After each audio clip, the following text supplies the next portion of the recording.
I use an old Sony bi-camera for my recordings, and it doesn't have the facility to play them back on screen.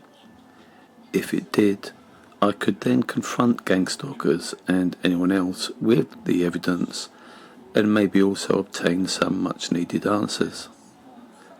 Not having such evidence immediately to hand allows the gang stalkers to deny directing insults or threats at me, and so the same scenario plays out where I gather evidence but can do little with it.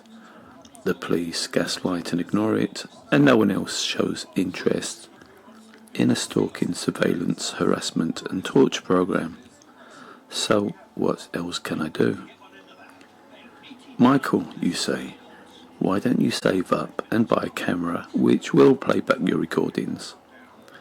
That's a very good idea, but I'm currently in rent arrears and have a £2,000 court fine to pay off because my housing association, Notting Hill Genesis, also ignores my evidence, which dates back to 2015, and takes me to court merely on allegations, the majority false. I do believe Notting Hill Genesis have acquiesced to another organisation's request, which allows for the continuation of my targeting and torture. Last night I slept outdoors and arrived around 1:30 a.m. It was soon apparent I had company, and they were there to let me know their presence wasn't just to chat amongst themselves.